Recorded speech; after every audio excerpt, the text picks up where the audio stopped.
Hey guys, this is Afro Blue. Now I know I said the videos would be weekly, but there's nothing stopping me doing some bonus videos if I have the time for them.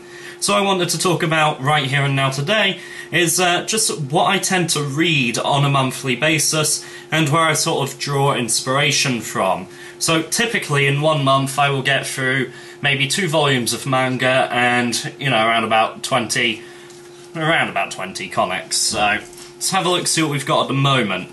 We'll start with the manga. So right now I'm rereading something called Comic Party, and also reading through another series called Bakuman. Now both of these have something in common. They are comics about people who draw comics. You see, there's nothing that inspires you to draw comics quite like reading a comic about a guy drawing a comic. Is that yo dog enough for you? But, yeah, if anyone knows of more series along these lines where it is people just drawing comics and trying to, you know, get some modicum of success as a result, then let me know, because reading these kinds of things really does get me fired up and it really does help. To anyone else struggling for motivation at points, I highly recommend both Comic Party and Bakuman, because essentially you're seeing someone do what you're trying to do, and you can also empathise a lot more with their struggles and the things that they come up against. So they're both fantastic reads for anyone who, you know, wants to do that kind of thing. Now, with regards to the comics, some of them are subscriptions and some of them are on my pull list. Others I just sort of pick up as and when. So we've got All New X-Men #1. Now, what I mainly picked this one up for is the art, because the art in this looks absolutely drop-dead gorgeous. And, yeah, this is more to study that art, see exactly what it is I like about it, and what elements from this I can then incorporate into my own stuff. So definitely looking forward to reading through that again and sort of really just dissecting it and deconstructing how everything's been drawn. Second up is the new Iron Man, so Iron Man issue 1 and 2 from the Marvel Now universe. So Marvel Now is basically they're resetting a bunch of issues to #1, but they're keeping the same continuity. They're not really rebooting anything.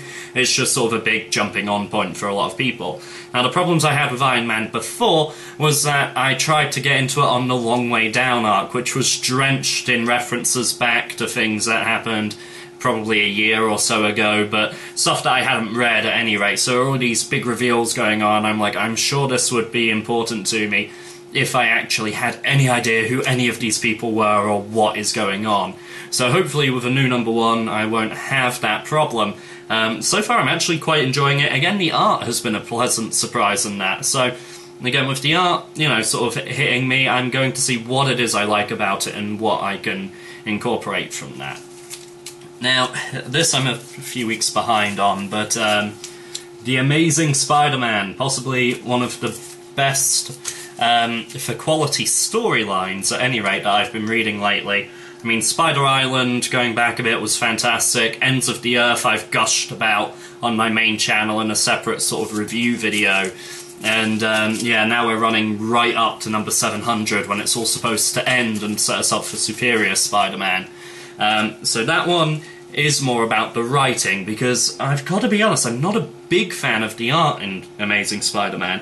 It's one of those where I'm looking at Dan Slott's writing as opposed to the artwork, because, I don't know, there was a guest artist they brought in during, I'm trying to think what it was they brought him in during, Ends of the Earth, actually, and his stuff was absolutely, like, eye-wateringly beautiful, but he seems to have gone away again, so I don't know, I need to really find out the guy's name so I can look up more stuff he's worked on, and then I can really sort of get in there. Fanboys vs. Zombies. It's a comic that isn't from the big two, although Boom Studios do seem to be pushing out a lot of stuff now, and it's one of the most fun things I've read. It sort of makes me think, you know what, if I got something going by sort of the style and everything of Fanboys vs. Zombies, maybe Boom would be interested in publishing. Who knows? But, as I say, it's the kind of thing that mainly I read to sort of give me hope, if that makes sense. now really we're on to DC, and there's a lot of DC. I've started picking up Superman again. The reason I'm starting to read Superman again is very simple. They moved Ken Rocafort onto Superman, so beforehand he was on Red Hood and the Outlaws, which is where I sort of first noticed his artwork, and it's just got these very vibrant, very lucid colours. Some of it looks like it's almost straight from pencils to colours. There's a lot of sort of hatchwork in there, and just look at that. Look at that and tell me that does not look bloody attractive. Come on. That is some of the nicest artwork I've seen in a very long time. I'm glad he's getting more recognition and more work, because he really deserves it. And again, if there are any really good bits or really good details I can pinch from him to sort of put into my own stuff, I will, because that is certainly a guy to learn from. We then have, a lot of stuff, which is Bat Family.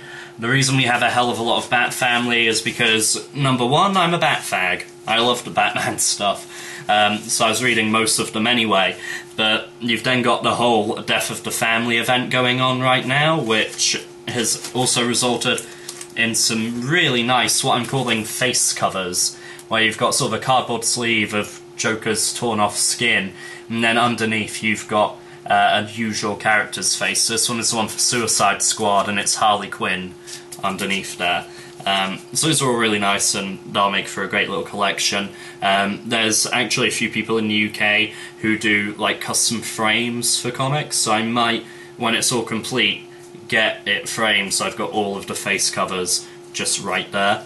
Now, Red Hood and the Outlaws is something else that I mentioned earlier. I started reading it, just giving it a shot, really. There was a store selling like the first 7 of them, first prints, for a tenner, so I was like, you know what, I'll try it. Fell in love with Rocafort's art.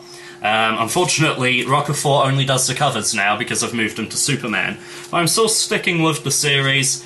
Obviously seeing the cover to number 17 of that, which then doesn't seem to be on the internet anymore. It's like it was up for a few days, and then DC were like, God no, pull it down! So, yeah, I'm not sure what they're going to do with it in the next few days, but that's just more Bat titles. Now, this is a cheeky one. This is Smallville. Now, the reason I get Smallville right now is because the missus watched through all 10 seasons of it with me and absolutely loved it.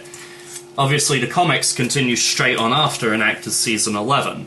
What I'm hoping to do is get her reading that and get her into sort of the medium itself, and then she might try some other bits and pieces.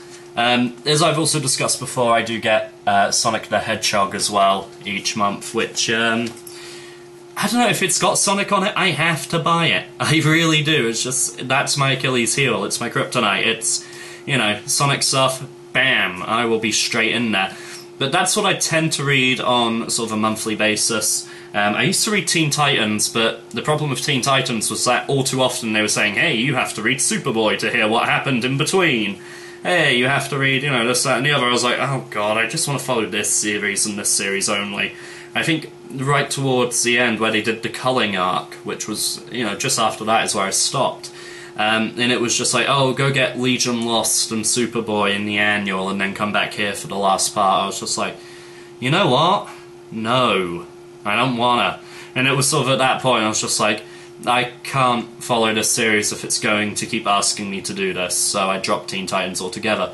But yeah, I think it is important to, if you want to, you know, make video games or make comics or make any other form of media, so say for example, if you're a film student and you really want to make films, I think it is important that you do sort of oversaturate yourself with other people's work, because nothing is created in a vacuum at all.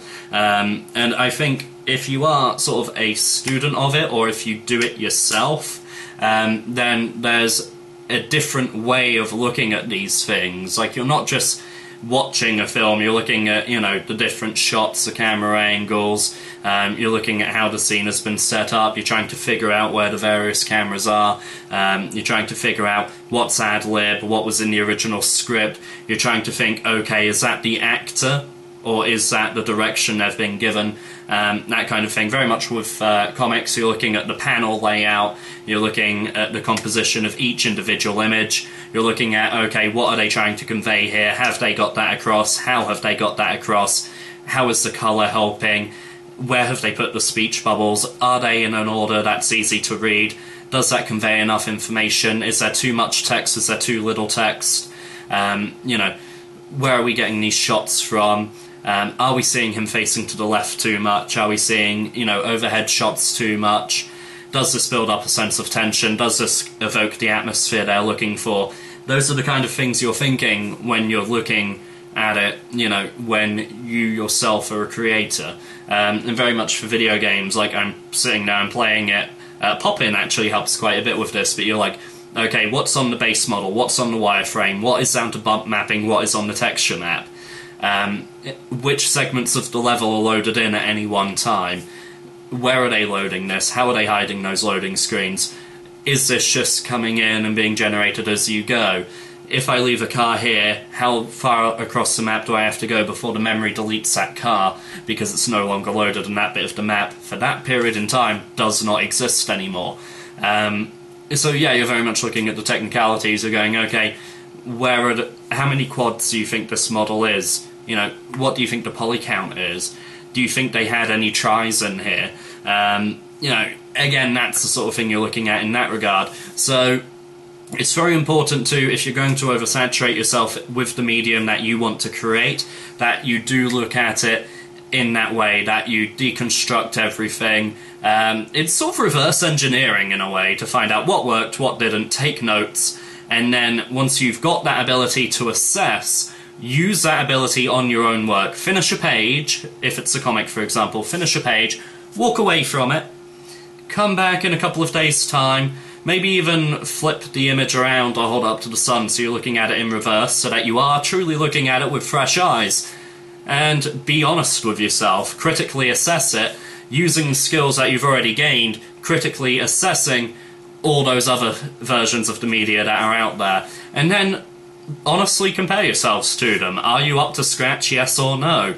If you're honest with yourself, then, you know, if you do ever get to a point where you have an editor or anything like that, you already know what they're going to say. And to be fair, you know if their comments are going to be fair and justified as well. So, at any rate, I think I've babbled enough there. That's what I'm reading at the moment. That's how I sort of recommend any creative sort of read or watch any of their favourite mediums. Thank you very much for watching me babble, and I will see you very soon.